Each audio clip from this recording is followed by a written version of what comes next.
નમસ્કાર વાલા વિદ્યાર્થી મિત્રો, કેમ છો? મજામાં ને? આજે આપણે જોવાના છે અર્ચિત ગણિત પોથી ધોરણ 6, બરાબર. એમાં આપણે આજે બે વિડીયો તો બનાવી દીધા છે ઓલરેડી અગાઉ, અને આજે હવે આપણે વિડીયો નંબર 3 બનાવવાના છીએ, જેમાં આપણે આલેખ નંબર 5 અને 6 જોવાના છીએ. તો ચાલો વિદ્યાર્થી મિત્રો, આલેખ નંબર આપણે 5 અને 6 જોઈ લઈએ. હવે તો આલેખ નંબર 5, ઉદાહરણ નંબર 5.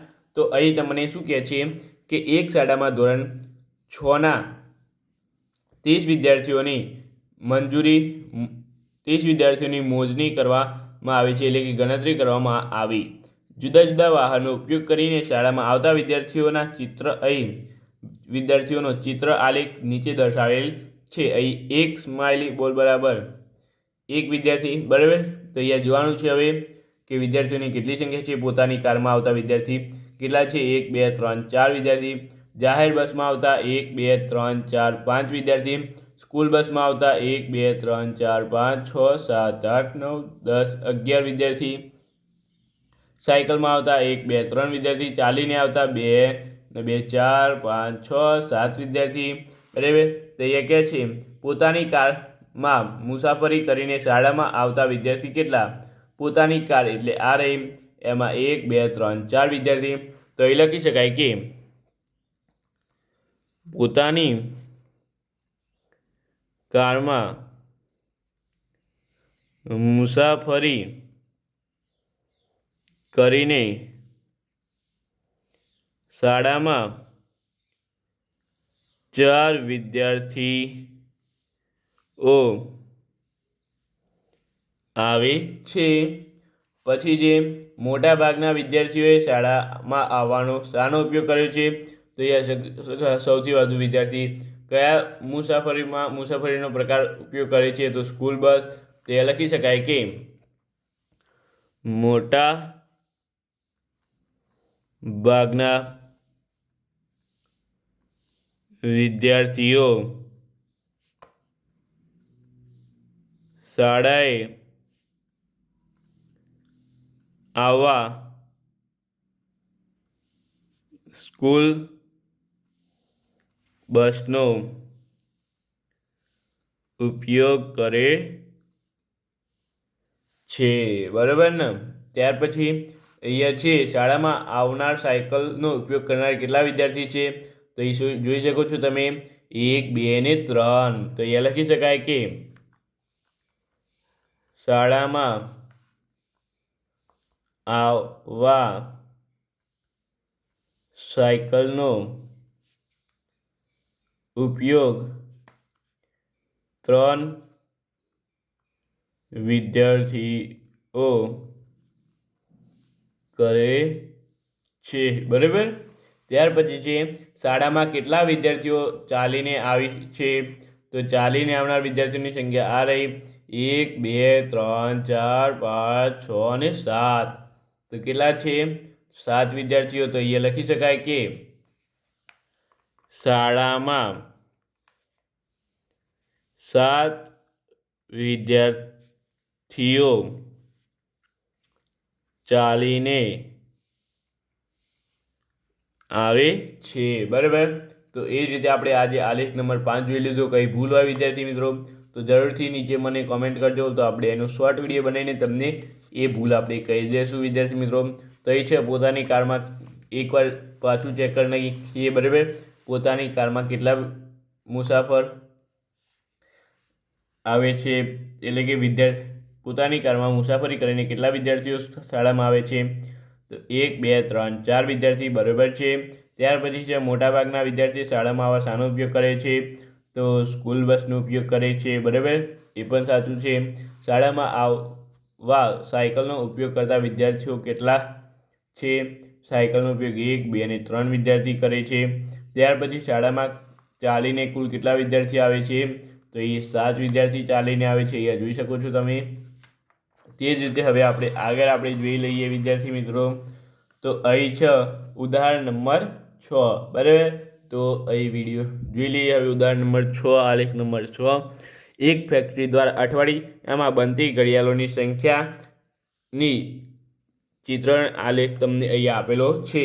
અહીંયા એક ઘડિયાળ બરાબર 10 કાંડા ઘડિયાળ, બરાબર, 10 કાંડા 100 કાંડા ઘડિયાળ, બરાબર. તો અહીં જોઈ લઈએ હવે સોમવારે કેટલી છે, 1 2 3 4 5 6 એટલે 600 કાંડા ઘડિયાળ. 2 3 મંગળવારે 3 4 5 6 7 અને આરતી એટલે 750 કાંડા ઘડિયાળ. બુધવારે 1 2 3 4 5 6 અને અડધી એટલે 650. એ જ રીતે અહીંયા શનિવાર સુધી અહીંયા આપેલું છે. તો ચાલો આપણે હવે આનું જોઈ લઈએ સોલ્યુશન. સૌથી ઓછી કાંડા ઘડિયાળ કયા દિવસે બનાવવામાં આવી છે? તો શનિવારના દિવસે સૌથી ઓછી બનાવવામાં આવી છે, કારણ કે અહીંયા જોઈ શકો છો આટલે જ અડધી ઘડિયાળ છે, બરાબર. એટલે આપણે લખી શકાય કે શનિવારના દિવસ છે સૌથી ઓછી. અહીંયા લખી શકાય સૌથી ઓછી કયા, સૌથી ઓછી કાંડા ઘડિયાળ કયા દિવસે બનાવવામાં આવી છે? તો એ લખી શકાય કે શનિવારના દિવસે બનાવવામાં આવી છે. ત્યાર પછી કયા દિવસે સૌથી વધારે કાંડા ઘડિયાળ બનાવવામાં આવી છે? તો અહીંયા સૌથી વધારે ગુરુવારના દિવસે આપણે સૌથી વધારે કાંડાવાળી ઘડિયાળ બનાવવામાં આવી છે. આ બંને સરખી છે, પરંતુ આ અડધી છે, આ આખી ઘડિયાળ બનાવી છે. એટલે કે અહીંયા 50 નંગ બનાવ્યા છે. આજે મંગળવારે 50 છે, અહીંયા ગુરુવારે 100 છે, બરાબર. તો અહીંયા લખી શકાય કે કયા દિવસે સૌથી વધારે કાંડા ઘડિયાળ બનાવવામાં આવે છે? તો ગુરુવારના દિવસે સૌથી વધારે કાંડા ઘડિયાળ બનાવવામાં આવી છે, બરાબર. આપેલ અઠવાડિયામાં લગભગ કેટલી કાંડા ઘડિયાળો બનાવવામાં આવે છે, એટલે કે ટોટલ કરવાનું છે આપણે બધું. તો ચાલો જોઈ લઈએ હવે. તો અહીંયા 1 2 3 4 5 6 એટલે કે દરેક અઠવાડિયામાં ઓછામાં ઓછી 550 તો બનાવવામાં આવે છે, બરાબર. તો આના માટે આપણે અહીં જોઈ લઈએ. જો અહીંયા કેટલી છે, 1 2 3 4 5 6 7 8 9 10 11 12 13.5 એટલે આ 14 15 16 17 18 19 20 21 22 23 24 25 27 28 29 30 31 32 33 34 35 36 37 38 અને 39.5 એટલે 3950 કાંડા ઘડિયાળો બનાવવામાં આવી છે. તો અહીંયા લખી શકાય કે આપેલ અઠવાડિયામાં લગભગ કેટલા કાંડા ઘડિયાળ બનાવવામાં આવી છે? તો અહીંયા લખી શકાય આપેલ અઠવાડિયામાં લગભગ 3950 કાંડા ઘડિયાળ બનાવવામાં આવી છે, બરાબર. ફરી એકવાર ગણી લઈએ. તો અહીંયા એક ઘડિયાળ બરાબર 100 લેવાના છે, એટલે અહીંયા 100 200 300 400 500 600 700 800 900 1000 1100 1200 1350 1400 1500 1600 1700 1800 2000 2100 2200 2300 2400 2500 2700 2900 3000 3100 3200 3300 3400 3500 3600 3800 3900 અને 39950, બરાબર. એમ આપણે અહીંયા થઈ 3950. ત્યાર પછી કયા દિવસે કાંડા ઘડિયાળ સરખી સંખ્યામાં બનાવવામાં આવી છે?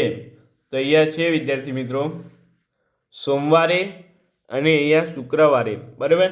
સોમવારે પણ જો કેટલી છે, 100 200 300 400 500 600 અને અહીંયા શુક્રવારે કેટલી છે, 100 200 300 400 500 અને 600, બરાબર. સોમવારે અને શુક્રવારે 600 સરખી ઘડિયાળો બનાવવામાં આવી છે.